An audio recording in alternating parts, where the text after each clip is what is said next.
ઓમ શ્રી પરમાત્મને નમઃ. આ શ્લોકમાં પાંચમો અને છઠ્ઠો શ્લોક, એમાં ભગવાન કહે છે કે અત્યાર સુધી એ માણસોની વાત જણાવી કે જેઓ શાસ્ત્ર વિધિને ન જાણવાને કારણે તેનો અજ્ઞાનતાપૂર્વક એ બધી વિધિનો ત્યાગ કરે છે, પરંતુ પોતાના ઈષ્ટ તથા તેમનું યજન અને પૂજનમાં શ્રદ્ધા રાખે છે. હવે વિરોધપૂર્વક શાસ્ત્ર વિધિનો ત્યાગ કરવાવાળા શ્રદ્ધારહિત મનુષ્યોની ક્રિયાઓનું વર્ણન આ શ્લોકોમાં કરે છે. તો ચાલો આપણે સાંભળીએ ભગવાન શું કહે છે.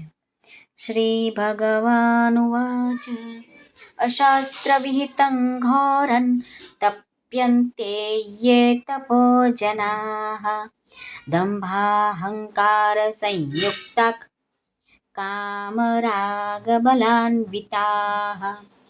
શ્રી ભગવાન કહે છે, બીજા જે માણસો શાસ્ત્ર વિધિ વિનાનું માત્ર મન માન્યું ઘોર તપ આચરે છે તથા દંભ અને અહંકારથી ભરેલા તેમજ કામના, આસક્તિ અને બળના અભિમાનથી પણ ભરેલા હોય છે, એવા માણસો અસુરી બુદ્ધિવાળા જાણવા જોઈએ. સ્વામી રામસુખદાસજી મહારાજ વર્ણવે છે તે આપણે ટૂંકમાં સાંભળીએ.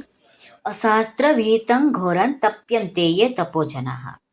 મહારાજ કહે છે કે શાસ્ત્રમાં જેનું વિધાન નથી, નિષેધ છે, એવા ઘોર તપ કરવામાં આસુરી સ્વભાવવાળાઓને રસ હોય છે.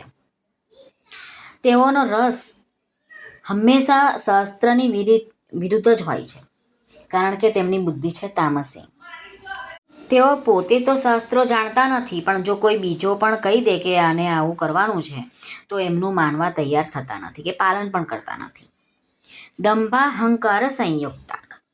મહારાજ કહે છે કે તેમના અંતરમાં એ વાત દ્રઢ થઈ ગઈ હોય છે કે આજે સંસારમાં જે પણ એ લોકોના મનમાં એવી વાત દ્રઢ થઈ ગઈ હોય છે કે આ સંસારમાં જે ભજન, ધ્યાન, તપ, સ્વાધ્યાય છે તે બધું દંભ છે, એના વગર બીજું કશું છે જ નહીં. અને એમના મનમાં પોતાની બુદ્ધિનું, ચતુરાઈનું એટલું બધું અભિમાન હોય છે ને, તો એમને એવું જ લાગે છે કે અમે જ જાણકાર છે, બાકી બીજા બધા ડફોડ છે. અમે બધાને સમજાવી શકીએ એમ છે, અમારામાં એટલું બળ છે કે બધાને રસ્તા પર લાવી શકીએ, તો પછી અમારે શાસ્ત્રોની વાત સાંભળવાની શું જરૂર છે? આજે જાણીએ છીએ તે કંઈ ઓછું જાણીએ છીએ? આવી વાતો એમના મગજમાં દ્રઢ થઈ ગઈ હોય છે. કામ રાગ બલાન્વિતાઃ. મહારાજ કહે છે કે કામ શબ્દ એટલે ભોગ. જે મનુષ્યોને પદાર્થોમાં રસ છે, એનાથી રંગાઈ જવું, તલ્લીન થઈ જવું, એકરસ થઈ જવું, એનું કહેવાય છે રાગ. અને જે વસ્તુ એમને જોઈએ છે એ પ્રાપ્ત કરવા અને એને જાળવી રાખવાની જે હઠ છે, દુરાગ્રહ છે, તે છે બળ. આનાથી તેઓ સદાય યુક્ત રહે છે, એટલે કે આવું જ કર્યા કરે છે. એ આસુરી સ્વભાવવાળા લોકોમાં એવો ભાવ રહે છે કે મનુષ્ય શરીર ભોગો માટે જ આપણને મળ્યું છે, બાકી જો મનુષ્ય શરીર ધારણ કરીને જો ભોગો ના ભોગવ્યા તો પછી એનો અર્થ જ કશો નથી. પશુની જેમ જ ગયું ના શરીર. એ લોકો એમ જ સમજે છે કે જો મનુષ્ય શરીર આપણે પ્રાપ્ત કર્યું છે તો આપણા મન વાંછિત ફળ, ભોગ સામગ્રી બધી પ્રાપ્ત થવી જોઈએ, તો જ આપણું જીવન સફળ થયું કહેવાય, બાકી એળે ગયું. આના માટે આસુરી બુદ્ધિવાળા લોકો હઠપૂર્વક તપ કરે છે. કર્ષયંત શરીરસ્થમ ભૂતગ્રામમ.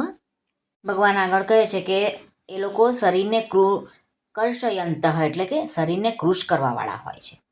શરીર શેનું બનેલું હોય છે? 5 તત્વોનું શરીર બનેલું હોય છે: પૃથ્વી, જળ, તેજ, વાયુ ને આકાશ.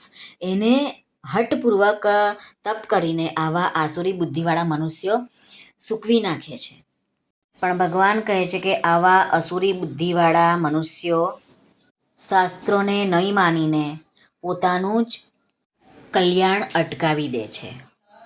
શ્રી કૃષ્ણ અર્પણમસ્તુ. સર્વને ભાવથી જય શ્રી કૃષ્ણ. રાધે રાધે. હરિઓમ તત્સત. જય ગુરુદેવ દત્ત. જય સ્વામિનારાયણ. જય માતાજી.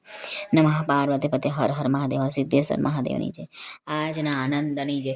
સર્વનું કલ્યાણ થાઓ, સર્વનું કલ્યાણ થાઓ, સર્વનું કલ્યાણ થાઓ.